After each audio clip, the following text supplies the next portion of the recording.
Hello बच्चों। आज मैं आप लोगों को क्लास 8 की जो आपके पास एनसीईआरटी की बुक है ना मैथ्स की, उसमें हमने अपना चैप्टर नंबर 6 स्टार्ट कर रखा है, we distribute yet things multiply. तो आज की क्लास में हम टॉपिक करने वाले हैं 6.2 topic, special case of distributive property. Distributive property उम्मीद करती हूँ अब आप लोगों को बहुत अच्छे से आ गई होगी, क्योंकि हमने इसके काफ़ी सारे क्वेश्चन कर लिए हैं। तो आज उसके कुछ स्पेशल केस हम यहाँ करने वाले हैं। तो कह रहे हैं स्क्वायर ऑफ द सम और डिफरेंस ऑफ टू नंबर, दो नंबर का या तो उनके बीच में डिफरेंस हो या उनके बीच में सम हो, उसका square.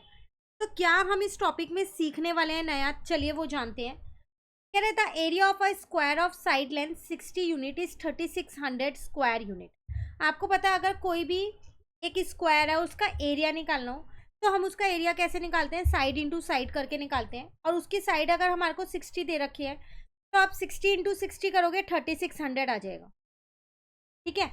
And that of the square of side length 5 unit, अगर उसकी यूनिट 5 हो, उसकी साइड 5 हो तो एरिया कितना आएगा, 5 इंटू 5 मतलब 25 स्क्वायर यूनिट आ जाएगा। Can we use this to find the area of square of side length 65 unit. क्या मैं इनका यूज करके ये निकाल सकती हूँ कि अगर किसी स्क्वायर का एरिया निकालना हो जिसकी साइड लेंथ है 65, तो वो इनकी हेल्प से निकल सकता है? बिल्कुल निकल सकता है। A square of side length 65 can split into 4 region as shown in the figure। आप देख रहे हो यहाँ पर ये 65 इसकी लेंथ थी, तो उन्होंने उसे 4 रीजन में डिवाइड कर दिया है, 1 2 3 4, दिख रहे हैं 4 रीजन्स आपको। A square of side length 60, एक स्क्वायर जिसकी साइड लेंथ 60 है, a side length 5 जिसकी साइड लेंथ 5 है, और दो रेक्टेंगल बना दिए हैं जिनकी साइड लेंथ 60 और 5 है। एक रेक्टेंगल ये रहा, एक रेक्टेंगल ये रहा, एक स्क्वायर ये रहा, एक स्क्वायर ये रहा। तो दो मेरे पास स्क्वायर है और दो मेरे पास रेक्टेंगल है। तो मेरे पास यहाँ एक बड़ा स्क्वायर था 65 जिसकी साइड लेंथ थी, उसको मैंने 4 भागों में बांट दिया, 4 रीजन्स में बांट दिया, ठीक है। Now the area of the square of side length 65 is the sum of the all of its constituent parts. तो अगर हमें पूरा इस स्क्वायर का एरिया निकालना हो तो कैसे निकालेंगे, अंदर के जो छोटे छोटे 4 भाग हैं उनका एरिया निकाल के प्लस कर देंगे तो हमारे पास क्या आ जाएगा, पूरे स्क्वायर का एरिया आ जाएगा। Can you find the area of the 4 part in the figure above. क्या आप इनका एरिया निकाल सकते हो? बिल्कुल, इसका एरिया तो आप इजिली निकाल पा रहे हो ना, 60 इंटू 60 करके, तो 3600 आ गया।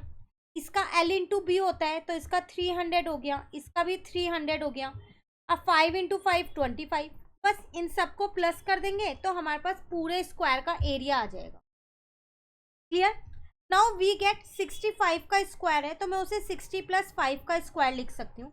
मैंने 65 को दो पार्ट्स में स्प्लिट कर लिया है, 60 और 5 में। तो यहाँ पर मेरे पास एक आइडेंटिटी लग रही है a प्लस बी के होल स्क्वायर की। अगर आपने ये आइडेंटिटी पहले पढ़ी है 7th क्लास में तो बहुत अच्छा है, अगर आपने नहीं पढ़ी तो कोई बात नहीं, अब आप एक बार यहाँ पर जान लीजिए कि ये आइडेंटिटी होती क्या है। तो ये आइडेंटिटी होती है a square plus B square plus 2ab। A मतलब ये, बी मतलब ये, तो उसका स्क्वायर प्लस बी का स्क्वायर प्लस 2ab, ठीक है। तो वही लिखा है, देखो ए स्क्वायर मतलब 60 का स्क्वायर क्योंकि ए यहाँ 60, बी स्क्वायर मतलब 5 का स्क्वायर और 2 इंटू ए इंटू बी। तो 60 का स्क्वायर 3600 हो गया, 5 का स्क्वायर 25 हो गया और इन तीनों को मल्टीप्लाई किया 600 हो गया। अब इन तीनों को प्लस कर दिया, 4225 स्क्वायर यूनिट मेरा आंसर आ गया। क्लियर हो गया? Let us multiply 60 plus 5 into 60 plus 5 using distributive property. कह रहे हैं हम 60 प्लस 5 और 60 प्लस 5 को तो डिस्ट्रीब्यूटिव प्रॉपर्टी से भी सॉल्व कर सकते हैं। ये तो हमने आइडेंटिटी से सॉल्व किया है, तो हाँ बिल्कुल कर सकते हैं। आपको याद हो तो हमने ये सीखा था कि हम एक नंबर को सिंगल टर्म ले लेते हैं, इसको हमने सिंगल ले लिया था और इससे इंटू कर देते, जैसे फर्स्ट नंबर सेकंड ब्रैकेट किया था ना, तो इस 60 को इस पूरे के साथ मल्टीप्लाई कर दिया और इस 5 को भी पूरे के साथ मल्टीप्लाई कर दिया। तो 60 को जब मैंने पूरे के साथ मल्टीप्लाई किया तो 60 प्लस 5 हो गया और इस 5 को भी कर दिया तो 60 प्लस 5 हो गया। तो 60 इंटू 60 ये लिखा हुआ, 60 इंटू 5 ये लिखा, प्लस डाल के 5 इंटू 60 ये लिखा और 5 इंटू 5 ये लिखा। तो सॉल्व करोगे तो आपका आंसर घूम फिर के यही आने वाला है, 4225। सिर्फ मेथड्स अलग हो गए, ऊपर आपने आइडेंटिटी से सॉल्व किया और नीचे आपने डिस्ट्रीब्यूटिव प्रॉपर्टी से सॉल्व किया। ठीक है, now the next is but if we write 65 square as 30 plus 35 square और 52 plus 13 square, draw the figure and check the area that you get. फिर अगर मैं 65 के स्क्वायर को क्या कहते हैं 30 प्लस 35 का स्क्वायर लिख दूं या फिर 52 प्लस 13 का स्क्वायर लिख दूं तो क्या होगा। तो आपको इसकी एक ऐसी ही फिगर ड्रॉ करनी है यहाँ पर, जिसमें आप इसको इस पार्ट्स में डिवाइड कर दोगे, ठीक है, और उसके बाद आपको क्या करना है, उसका एरिया निकालना है। आंसर सेम ही आएगा, देखो कुछ अलग नहीं आएगा। लेकिन ये जो आप 30 और 35, 52 और 13 कर रहे हो, ये थोड़ा सा मुश्किल हो जाएगा, इसमें कैलकुलेशन थोड़ी ज़्यादा हो जाएगी और कुछ भी नहीं होगा। ठीक है, तो आप एक ऐसी सेम फिगर इसमें यहाँ पर ऐसी आप एक फिगर यहाँ पर ड्रॉ कर सकते हो, जिसमें ये पूरा आपके पास 65 था। अब आप इसको जो है वो डिवाइड कर रहे हो किसमें, 30 और 35 में डिवाइड कर रहे हो। तो आप इसको यहाँ पर ऐसे कर देना कि ये आपका 30 वाला पार्ट हो जाएगा और ये 35 वाला पार्ट हो जाएगा। ठीक है ना, उस तरीके से आप इसको नीचे से भी ऐसे ही डिवाइड कर दोगे। 60 और 5 में साइड से किया है तो यहाँ पर 30 और 35 में डिवाइड हो जाएगा ये पार्ट आपके पास। और आपको क्या करना है, चारों का ऐसे ही एरिया निकाल देना है। 4 भाग बट जाएंगे तो उसमें 2 स्क्वायर 2 रेक्टेंगल हो जाएंगे, तो आप उसका क्या करोगे, एरिया निकाल दोगे। क्लियर। नेक्स्ट है आपके पास यहाँ पर, let us look at the general expression for the square of the sum of 2 number. तो अगर मैं 2 नंबर का सम करके उनका स्क्वायर करूं तो क्या एक जनरल एक्सप्रेशन आता है, a प्लस बी का होल स्क्वायर। जो अभी हम ऊपर आइडेंटिटी सीख के आए हैं वही आइडेंटिटी आपको यहाँ पर एक्सप्लेन की है। a प्लस बी का होल स्क्वायर क्या हो जाएगा, a square plus 2ab plus का b स्क्वायर। तो ये एक आइडेंटिटी है जो आपको याद रखनी है। देखो फिगर ये सारी चीज़ें बनाने के लिए एग्जाम में नहीं आएंगी कि आप स्क्वायर बनाओ ये करो, आपके पास क्वेश्चंस आएंगे इस आइडेंटिटी की हेल्प से क्वेश्चन को सॉल्व करो। तो हम वो सारे क्वेश्चन प्रॉपरली सॉल्व करेंगे अभी। ठीक है, now the next is if a and b are any 2 integer is a plus b का whole square always greater than a square plus b square, if not when it is greater.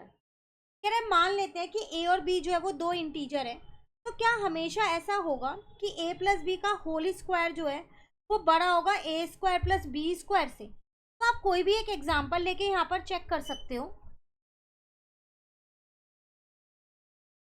तो मैंने एक example ले लिया, मैंने यहाँ माना let a is equals to 2 and b is equals to 4।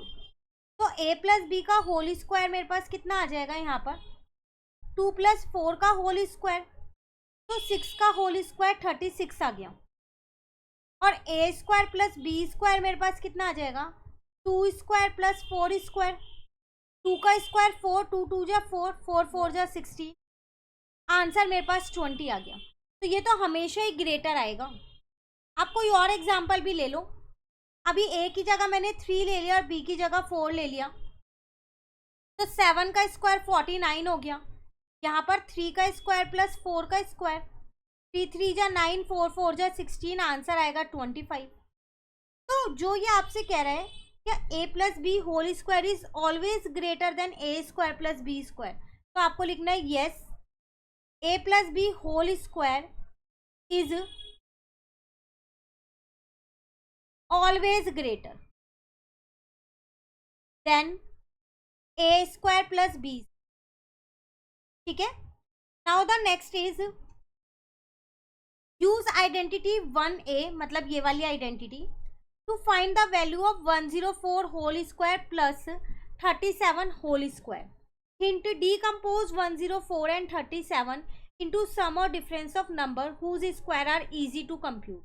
आपको क्या कह रहा है, 104 का स्क्वायर और 37 का स्क्वायर आपको इस आइडेंटिटी की हेल्प से निकालना है। तो ऑब्वियस सी बात है, आप आइडेंटिटी लगाने के लिए इसमें 2 टर्म्स होनी चाहिए a और b, तो आप इसको स्प्लिट कर सकते हो 100 प्लस 4 में। तो आइडेंटिटी मेरे पास थी यहाँ पर a प्लस बी का होल स्क्वायर जो होता है a square plus b square plus 2ab। तो a स्क्वायर मतलब 100 का स्क्वायर, b स्क्वायर मतलब 4 का स्क्वायर, 2ab मतलब 2 इंटू 100 इंटू 4। तो 100 का स्क्वायर 10,000 हो गया, 4 4 जा 16 हो गया, 2 4 जा 8 इंटू 100 800 हो गया। अब आप क्या कर सकते हो, अब आप इन तीनों को प्लस कर सकते हो, तो आपका आंसर आ जाएगा 10816। तो ये इसका स्क्वायर आ गया। उसी तरीके से 37 का स्क्वायर है, तो इसको भी आप स्प्लिट कर सकते हो, प्लस और माइनस किसी भी टर्म में कर सकते हो। अभी हमने प्लस वाली आइडेंटिटी सीखी है, तो मैं सिर्फ प्लस वाला ही बता रही हूँ आपको। 30 + 7 का होल स्क्वायर। वैसे आप चाहो तो इसे 40 - 3 लिख के भी कर सकते हो, पर वो माइनस वाली आइडेंटिटी अगर आगे आएगी तो अच्छी बात है, हम सीखेंगे, नहीं आएगी तो मैं आपको खुद से ही बता दूंगी। ठीक है, तो यहाँ आ जाएगा ए स्क्वायर प्लस का बी स्क्वायर प्लस का 2 इंटू में ए इंटू में बी।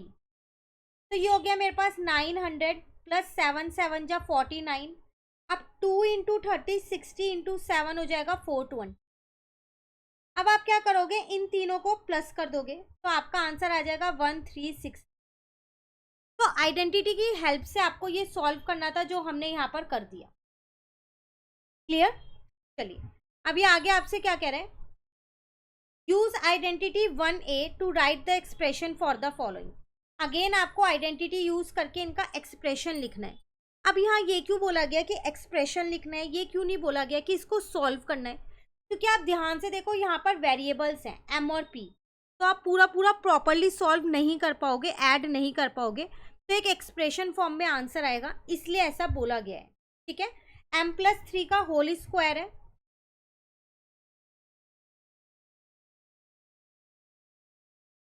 तो आ जाएगा मेरे पास ए स्क्वायर प्लस का बी स्क्वायर प्लस का 2ab। ठीक है, एम स्क्वायर तो ऐसे ही रहेगा, 3 का स्क्वायर 9 हो गया, 3 3 जा 9, 2 3 जा 6 और एम ऐसी है। अभी आप आगे सॉल्व नहीं कर सकते हो, इसलिए ये एक एक्सप्रेशन बन गया है। ठीक है ना, नेक्स्ट आपको कह रहा था 6 + p का होल स्क्वायर। तो ए स्क्वायर प्लस का बी स्क्वायर प्लस का 2ab, तो 6 6 जा 36 हो गया, पी स्क्वायर ऐसे ही है, 2 6 जा 12 हो गया। अब ये आगे सॉल्व नहीं होगा क्योंकि इसमें वेरिएबल्स लगे और उनकी वैल्यू हमें नहीं पता, और ये अनलाइक एक्सप्रेशन है, तो इसे हम यहीं छोड़ देंगे। क्लियर? नेक्स्ट आपसे क्या कह रहे हैं, एक्सपेंड करना है आपको 6x + 5 का होल स्क्वायर। तो इन्होंने दो तरीके से एक्सपेंड किया, using distributive property and using identity. तो हम भी दो तरीके से करते हैं, चलो इसे पहले हम इसे आइडेंटिटी से करते हैं। तो ए स्क्वायर, देखो पूरे पे लगाना, खाली एक्स पे मत लगाना, स्क्वायर गलत हो जाएगा। ठीक है, बी स्क्वायर प्लस का 2ab, तो 6 पे भी स्क्वायर है और x पे भी, तो 6 6 जा 36, एक्स स्क्वायर ऐसी है, 5 5 जा 25, अब 2 5 जा 10, 10 6 जा 60। आगे सॉल्व नहीं होगा क्योंकि इसमें वेरिएबल है। ये तो हमने आइडेंटिटी की हेल्प से सॉल्व कर दिया। अब अगर मैं यहाँ पर प्रॉपर्टी की हेल्प से करूँ, डिस्ट्रीब्यूटिव प्रॉपर्टी की हेल्प से, तो 6x + x का होल 5 का होल स्क्वायर है, तो इसको मैं दो बार लिख सकती हूँ। यहाँ पर वही फर्स्ट वाला नंबर लेके मैंने अपना सेकंड ब्रैकेट ले लिया पूरा, प्लस ये वाला सेकंड नंबर लेके मैंने अपना अगेन सेकंड ब्रैकेट ले लिया। तो 6x को अंदर इंटू किया तो 36x², x into x square हो गया, 6 5 जा 30 हो गया, अगेन 6 5 जा 30 हो गया, और 5 को अंदर इंटू किया 25 हो गया। तो ये 36x² ऐसी है।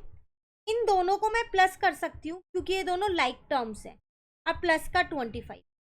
ध्यान से देखो यही आ रहा है, प्लस में टर्म्स आगे पीछे हो तो भी चल जाती हैं, ये मत सोचना वहाँ 60x पीछे लिखा है यहाँ बीच में लिखा है तो कैसे सेम आ रहा है, नहीं, वो दोनों सेम है, आप प्लस में आगे पीछे टर्म्स को लिख सकते हो। ठीक है, चलिए नेक्स्ट हम करते हैं अब यहाँ expand 3j + 2k whole square using both identity and applying the distributive property. Same ही चीज दे रखी है अभी जो हमने किया, बस यहाँ टर्म्स चेंज हो गई।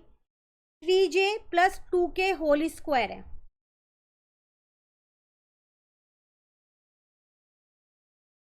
तो पहले मैं यहाँ पर आइडेंटिटी की हेल्प से सॉल्व कर रही हूँ।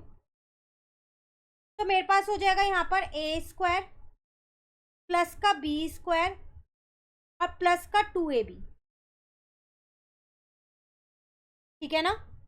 तो 3 3 जा 9 और जे स्क्वायर ऐसी है, 2 2 जा 4 और के स्क्वायर ऐसी है, 2 3 जा 6, 6 2 जा कितना हो जाएगा 12 हो जाएगा, और j इंटू में k ऐसी है। आगे सॉल्व नहीं होगा, क्यों? क्योंकि हमारे पास सारी अनलाइक टर्म्स हैं, ठीक है। अब अगर हम इसे प्रॉपर्टी की हेल्प से सॉल्व करें तो 3j प्लस का 2k, इसे मैं 2 बार लिख सकती हूँ क्योंकि इसके ब्रैकेट पे स्क्वायर लगा हुआ है।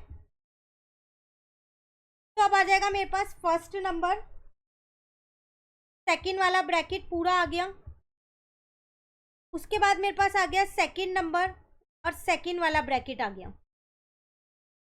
तो 3j को अंदर इंटू किया, 3 3 जा 9, j इंटू जे स्क्वायर, 3 2 जा 6 के जे, 2k को अंदर इंटू किया तो 6 के जे और 2 2 जा 4 के स्क्वायर। मल्टीप्लाई करना सही से आना चाहिए आपको, वेरिएबल वेरिएबल के साथ मल्टीप्लाई होगा, नंबर नंबर के साथ होगा। ये दोनों लाइक टर्म्स दिख रही हैं तो इनको मैं प्लस कर दूंगी, तो 6 प्लस 6 हो जाएगा 12 के जे या जे के लिखो के जे लिखो, मल्टीप्लाई में आगे पीछे हो जाएगा, बात सेम रहेगी, ठीक है। चलिए अभी नेक्स्ट में आपसे क्या कह रहे हैं यहाँ पर, अब आपको सब्ट्रैक्शन वाली आइडेंटिटी सिखा रखी है, तो आज हमने एडिशन वाली कर ली है, इतना आज आप कर लीजिए। नेक्स्ट वाली जो आइडेंटिटी है वो नेक्स्ट क्लास में कर लेंगे। कहीं भी आपको इसमें दिक्कत लगे आप कमेंट करके पूछ सकते हैं।